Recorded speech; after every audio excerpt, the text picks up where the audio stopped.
मुंबईसह 29 महानगरपालिका निवडणुकीचा निकाल आज कोण मारणार बाजी याची उत्सुकता सकाळी 10 वाजल्यापासून सुरू होणार मतमोजणी।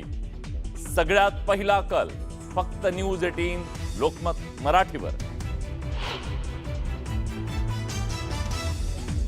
मुंबई महापालिकेवर फडकणार कुणाचा झेंडा? बहुचर्चित महापालिकेचा निकाल आज होणार जाहीर। ठाकरे बंधू की भाजप शिवसेना, कोण मारणार बाजी याकडे सर्वांचं लक्ष।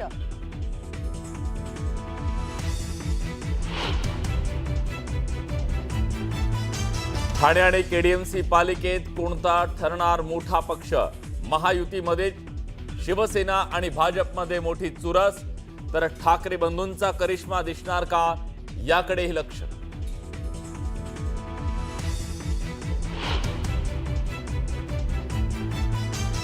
पोल ऑफ पोल्स मध्ये मुंबई महापालिकेवर फडकणार महायुतीचा झेंडा। भाजप शिवसेनेला 135 तर ठाकरे बंधूंना 63 जागा मिळण्याचा अंदाज।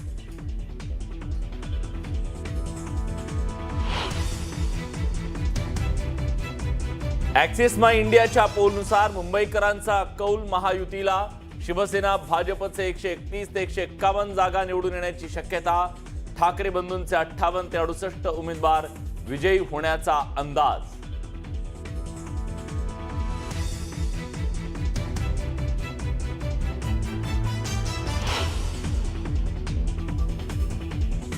उल्हासनगरमध्ये ईव्हीएम मशीन बाईकवरून घेऊन जाणाऱ्या सरकारी कर्मचाऱ्यांना राजकीय पक्षाच्या कार्यकर्त्यांनी अडवलं। पोलिसांच्या हस्तक्षेपानंतर वातावरण निवळलं।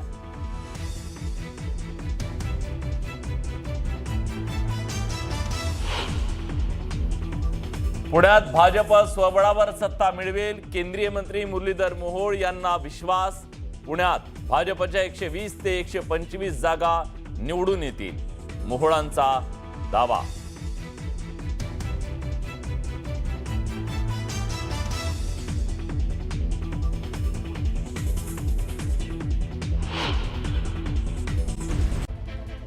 राज्यात 29 महापालिकांकरता मतमोजणीला पुढच्या काही तासात म्हणजे 10 वाजता सुरुवात होणार आहे। त्यामुळे कल यायला सुरुवात होईल। सकाळी 10 वाजल्यापासून महापालिकांचे कल हाती येतील। यंदाच्या निवडणुकीमध्ये सर्वाधिक लक्ष लागलंय ते आर्थिक राजधानी मुंबईकडे। मुंबई महापालिकेची सत्ता कुणाकडे जाते?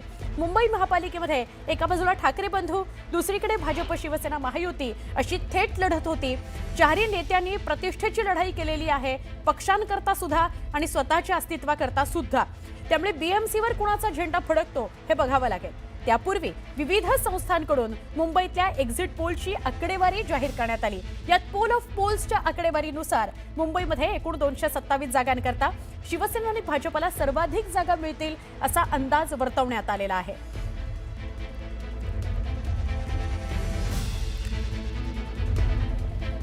आपण पोल ऑफ पोल बघतोय। एकूण जागा 227 मुंबई विषयी आपण बोलतोय। भाजप आणि शिवसेना महायुतीला 135 जागा मिळतील असा अंदाज वर्तवण्यात आलेला आहे। भाजप आणि शिवसेनेबरोबर आठवले गट रिपाई सुद्धा सोबत आहे आणि उबाठाला 63 जागा मिळतील असा अंदाज वर्तवण्यात आलेला आहे। काँग्रेस आणि वंचित एकत्र निवडणुकीला सामोरे गेलेले होते, त्यांना 16 जागा मिळतील असा अंदाज आहे आणि इतर पक्षांना 13 जागा मिळतील असा अंदाज वर्तवण्यात आलेला आहे। मुंबईचा पोल ऑफ पोल। ठाण्यामध्ये प्रभाग क्रमांक 13 काजूवाडी इथं ईव्हीएम मशीनला घेऊन जाण्यावरनं वाद झालेला होता। उमेदवार आणि पोलिसांना न सांगताच एक मशीन गाडीतून घेऊन गेल्यानं अपक्ष आणि इतर उमेदवार यांनी जाब विचारलेला होता। या ठिकाणी सकाळी एक बोगस मतदार देखील सापडला होता। पोलिसांकडे याविषयी तक्रार केली तर पोलीस संबंधित मशीन पुन्हा घेऊन आले। नेमका गोंधळ एका मशीनवरून झाला। एक मशीन कुणीतरी ठाण्याच्या प्रभाग क्रमांक 13 मधून घेऊन जात होतं, एकच मशीन। पोलिसांना याविषयी उमेदवार आणि काही नागरिकांनी सांगितलं। अपक्ष उमेदवार होते ज्यांनी जाब विचारला की हे कुठे मशीन जात आहे। मग जेव्हा ही तक्रार पोलिसांनी थोड्या वेळाने ते मशीन आणलं सुद्धा। त्यामुळे गोंधळ उडालेला आहे। या मशीन संदर्भात नेमकं घडलं काय या अनुषंगाने हे विचित्रच घडलंय ठाण्यामध्ये. विचित्र म्हणजे असं की एक मशीन, जे ईव्हीएम मशीन असतं ते मशीनच एक गायब करण्याचा प्रयत्न झाला आणि मग जेव्हा पोलिसांकडे तक्रार केली तेव्हा ते मशीन पुन्हा आणलं गेलं. तक्रार कोणी केली तर एक अपक्ष उमेदवार आणि अजून एक उमेदवार अशा दोघांनी तक्रार केली की हे ईव्हीएम मशीन कुठे नेलं जात आहे. मग जेव्हा ही तक्रार पोलिसांकडे केली तेव्हा ते ईव्हीएम मशीन परत आणलं गेलं. हे नेमकं काय घडलंय तर ठाण्यामधल्या प्रभाग क्रमांक 13 मध्ये काजूवाडी हा प्रभाग आहे जिथे हा सगळा प्रकार घडलाय. ईव्हीएम मशीन घेऊन जाण्यावरून वाद झालेला आहे. प्रचंड गर्दी झालेली होती. उमेदवार आणि पोलिसांना न सांगताच एक मशीन गाडीतून घेऊन गेले, म्हणजे नेऊन जात होतं आणि अपक्ष आणि इतर उमेदवार यांनी याविषयी जेव्हा मग जाब विचारला तेव्हा थोड्या वेळाने पोलिसांनी ते मशीन पुन्हा आणलेलं आहे. हा सगळा काय प्रकार आहे याची चौकशी व्हायला हवी. अत्यंत गंभीर बाब आहे ही.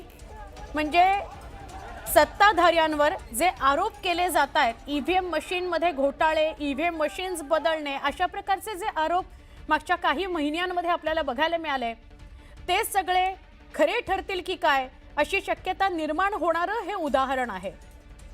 त्यामुळे या मशीन संदर्भात नेमकं घडलं काय, हे मशीन कोण नेत होतं, का नेत होतं, कुठे नेत होतं, या सगळ्या गोष्टी समोर येणं नितांत गरजेचं आहे. आजचा मोठा दिवस आहे. कालचा मतदानाचा दिवस होता, त्या दिवशी रात्री असा प्रकार घडलाय. त्यामुळे अनेक प्रश्न निर्माण होतात. परत एकदा आपण आर्थिक राजधानी मुंबई विषयी बोलूया. या मुंबईमध्ये गेली 9 वर्ष काय म्हणजे महापालिकेच्या निवडणुकाच झालेल्या नाहीत. त्यामुळे यावेळी काय होतं हे बघणं महत्त्वाचं आहे. कोण बाजी मारतं हे बघणं महत्त्वाचं आहे. आणि यावेळेला मागच्या 9 वर्षांमध्ये इक्वेशन सुद्धा बदललेली आहेत. राष्ट्रवादीच्या 2 राष्ट्रवादी झाल्यात, शिवसेनेच्या 2 शिवसेना झाल्यात, ठाकरे बंधू म्हणजे एका बाजूला मनसे आणि उबाठा दोन्ही एकत्र आलेले आहेत. त्यामुळे सगळ्यात वेगवान निकाल हे आपल्याला न्यूज 18 मराठीवर बघायला मिळणार आहेत. भाजप शिवसेना विरुद्ध ठाकरे बंधू अशी थेट लढत आपल्याला मुंबईमध्ये बघायला मिळते आहे. 227 जागा, 1700 उमेदवार निवडणुकीच्या रिंगणात आहेत. आपण थेट बोलूया आमच्या सहकारी सुस्मिता यांच्याशी. सुस्मिता, गेले मागचा 15-20 दिवस, 1 महिना ग्राउंड लेवलला तू फिरते आहेस मुंबईभर. काय चित्र बघायला मिळत आहे? एक्झिट पोल आपल्या समोर आहेत, मतदानाचा टक्का आपल्या समोर आहे. खरं तर मुंबईकरांनी आपला महापौर कोण असेल हे मतपेट्यांमध्ये कैद झालेलं आहे. आज अधिकृतपणे याची घोषणा होणार आहे आणि त्याकरता मतमोजणीची प्रक्रिया 10 वाजता सुरू होणार आहे. साधारणपणे 10,000 मतदान केंद्रांवरती मतदान प्रक्रिया ही पार पडल्यानंतर आज आपण जर बघितलं तर 23 सेंटर आहेत, 23 स्ट्रॉंग रूम बनवण्यात आलेले आहेत जिथं थेटपणे या सगळ्या मतदान प्रक्रियेची मोजणी केली जाणार आहे. ईव्हीएम मशीन्समधनं ही मतप्रक्रिया पार पडलेली आहे आणि आता मतमोजणीसाठीची तयारी ही अंतिम टप्प्यात आलेली आपल्याला पाहायला मिळते. आता हे मतमोजणी कशा पद्धतीने होणार आहे तर प्रत्येकी 14 टेबल आपल्याला पाहायला मिळत आहेत.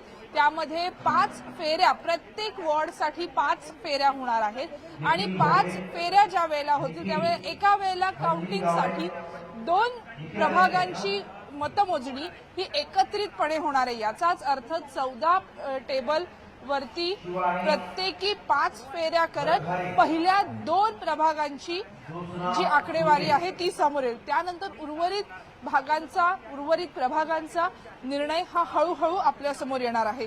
सुरुवातीच्या टप्प्यामध्ये टपाल मतदानाची मोजणी केली जाते आणि सध्या आपण याच मतमोजणी सेंटरच्या आतमध्ये नेमकी काय लगबग सुरू आहे, कशा पद्धतीने पूर्वतयारी करण्यात आली आहे हे बघतोय. रिचर्डसन या सेंटरवरती सध्या आहोत. ए, बी आणि ई या विभागातली ही मतमोजणी प्रक्रिया इथं पार पडणार आहे. सगळे अधिकारी कर्मचारी हे सज्ज आहेत. जे 14 टेबल आपण दोन्ही बाजूला बघतोय तिथंच पहिल्यांदा मशीन्स येतील आणि दुसऱ्या बाजूला आपण जर बघितलं तर प्रतिनिधी जे असतील, उमेदवारांचे प्रतिनिधी हे दुसऱ्या बाजूला असणार आहेत. त्यामुळे अतिशय महत्वाची लढत. मुंबईतील शेवटचा वॉर्ड 227 त्याचा निकाल सुद्धा इथूनच येणार आहे. बरोबर सुस्मिता, त्यामुळे 10 वाजल्यानंतर सुरुवातीला कल आणि मग निकाल जाणून घेण्याकरता तुझ्यापर्यंत पोहोचतो. तुर्तास धन्यवाद. आता पुन्हा एकदा आपण कल्याण डोंबिवली विषयी जाणून घेऊया. कल्याण डोंबिवलीमध्ये यावेळेला भरभरून मतदानाचा टक्का वाढलेला आहे, म्हणजे भरभरून मतदान नागरिकांनी केलेलं आहे. यंदा कल्याण डोंबिवली महापालिकेमध्ये 52% मतदान झालेलं आहे. 10 वर्षांपूर्वी 45% मतदान झालेलं होतं. 20 बिनविरोध नगरसेवक निवडून आलेले आहेत. लोकांमध्ये नाराजी होती असा सूर होता, पण हीच नाराजी मतदारांनी आपल्या मतदानामधून व्यक्त केली आहे का हेही बघावं लागेल. महायुतीतले शिवसेना आणि भाजप यांच्यात आपापसातच म्हणजे ते एकत्र लढतायत, पण त्यांच्यात आपापसातच चढ बघायला मिळतोय. म्हणजे कोण मोठं होतं हे बघायला मिळत आहे. ठाकरे बंधू केडीएमसीत कसा करिश्मा दाखवतात हेही बघावं लागेल. आपण थेट बोलूया आमचे प्रतिनिधी अजित यांच्याशी. अजित, काय सांगशील? 10 वाजल्यापासून मतमोजणीला सुरुवात होईल. अगदी बरोबर आहे सुवर्णा. 10 वाजल्यापासून मतमोजणीला सुरुवात होईल आणि साधारणपणे 10 नंतर हे देखील तात्काळ स्पष्ट होईल की कल्याण डोंबिवली महानगरपालिकेमध्ये अंबरनाथचा पॅटर्न राबवला जातोय का या ठिकाणी युतीचा महापौर होतोय. मी आता धनाजी नानाजी चौधरी बहुउद्देशीय विद्यालय या विद्यालयामध्ये आहे, जिथं काउंटिंग सेंटर बनवण्यात आलेलं आहे. जवळपास 8 प्रभाग आहेत. 8 प्रभागांपैकी 2 प्रभागांचे काउंटिंग सेंटर या ठिकाणी बनवले गेलेले आहेत आणि किती टेबल होतील, कसे होतील याची सर्व यादी या ठिकाणी लावलेली आहे. 15 राऊंड होतील आणि 15 राऊंडमध्ये एकूण कशा रीतीनं कोणाला किती मतं पडलेली आहेत हे जाहीर होईल. आणि या सगळ्या कल्याण डोंबिवली महानगरपालिका निवडणुकीमध्ये सुवर्णा म्हणजे महानगरपालिकांच्या निवडणुकांच्या इतिहासामध्येच ही निवडणूक गाजलेली आहे. बिनविरोध 20 नगरसेवक, पैसे वाटप, मारामारी, राडा, तापलेलं राजकीय वातावरण या सगळ्या गोष्टी ज्या आहेत या कल्याण डोंबिवली महानगरपालिका निवडणुकीमधून यावेळी झाल्या. आणि ही निवडणूक संपूर्ण राज्यामध्ये केंद्रस्थानी ही निवडणूक राहिलेली आहे. जे मोठ्या प्रमाणात पोलीस बंदोबस्त लावलेला आहे, उमेदवारांचे प्रतिनिधी उमेदवार स्वतः इथं आलेले आहेत. या सगळ्या प्रक्रिया ज्या आहेत त्या सुरू होतील. साधारणपणे 9 वाजता पहिले टपाली मतदान सुरू होईल आणि त्यानंतर इथं नंतर मग प्रत्यक्ष मतदानाला प्रत्यक्ष वोटिंगला काउंटिंगला सुरुवात होईल. पण मुळात सर्वात महत्त्वाचा मुद्दा आहे तो म्हणजे इथं जरी भाजप आणि शिवसेनेची युती झाली असली, माहिती जरी असली, तरी अनेक ठिकाणी त्यांनी बंडखोर उभे केलेले आहेत. अनेक ठिकाणी त्यांची थेट मैत्रीपूर्ण लढत झालेली आहे. जो हाच वॉर्ड आहे 29 प्रभाग जो आहे, जिथं मोठा राडा झाला होता, हल्ला झाला होता, रक्तरंजित प्रचार झाला होता, पैसे वाटपाचे व्हिडिओ जे आहेत ते समोर आले होते. आणि या मतदारसंघाच्या आजूबाजूचे जे वॉर्ड आहेत ते पूर्णपणे बिनविरोध निवडून आले होते.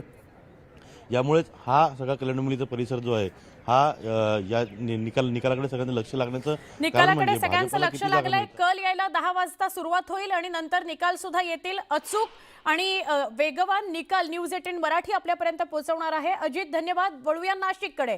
नाशिक महानगरपालिका निवडणुकीमध्ये शिंदे यांची शिवसेना विरुद्ध भाजप विरुद्ध ठाकरे यांची शिवसेना असा तिरंगी सामना आहे. मात्र शेवटच्या टप्प्यामध्ये शिवसेना आणि भाजप सरळ सामना निर्माण झाला. नाशिक महापालिका निवडणुकीमध्ये मतदारांचा निरुत्साह बघायला मिळाला. यंदा नाशिक महापालिकेकरता फक्त 56.67% इतकंच मतदान झालं, जे की गेल्या महापालिका निवडणुकीपेक्षा तब्बल 5% कमी आहे. त्यामुळे कमी झालेला मतदानाचा टक्का याचा फायदा कुणाला होतो आणि फटका कुणाला बसतो हे बघावं लागेल.